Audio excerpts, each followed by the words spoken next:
Good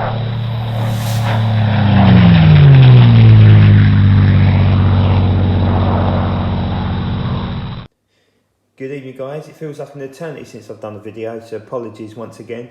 I thought I'd pick out something I'm yet to cover, whether by video or by picture, and that's this P40B Warhawk, as it's known in the US, from Pearl Harbor, coming from the Pearl Harbor 75th anniversary range from Corgi.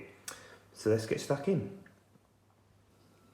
So we were very lucky for a number of years to be graced with the presence of an original Pearl Harbor veteran P40B, which was owned by the Fighter Collection at Duxford. It's now in the States with the Collins Foundation, and had a bit of a landing mishap pretty early doors when it first got there.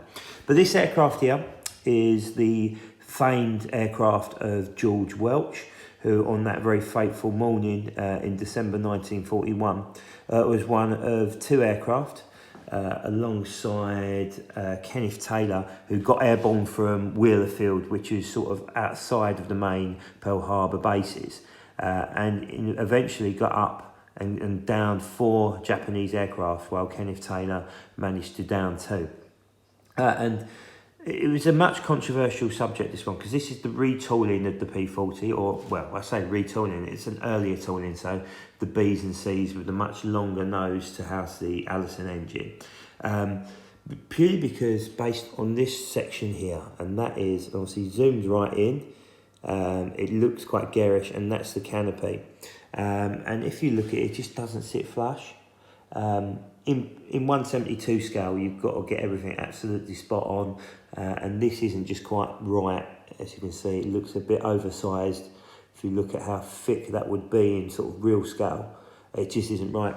Yet curiously, on the 2 further releases, the Neville Duke P40C Tomahawk and the Flying Tigers one, it's not so noticeable, and it's exactly the same canopy. But on this one, it just looks a bit sort of bulbous and cumbersome, let's say. But apart from that, the rest of the aircraft is great. Got some really fiddly under carriage doors, which I haven't put on because I'm putting this straight back in the box afterwards. I don't want to damage it any more than I need to.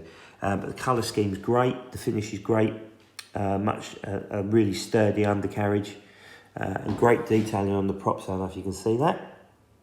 But it is a really, really nice aircraft. This was also done by Forces of Valour, exactly the same aircraft, but a much darker engine cowling on that. But again, that's a decent casting. It's not a bad aircraft, you can pick it up cheap. I'm lucky to have all 3 now of the new P40s. Like I said, the Flying Tigers and the Neville Duke RAF Tomahawk version. I'll just give you a little bit of a walk around.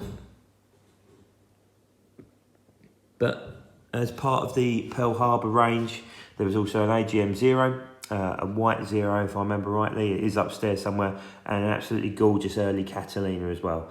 Unfortunately, they didn't get it out on time. I think it came out about the March time after the anniversary of the 75th.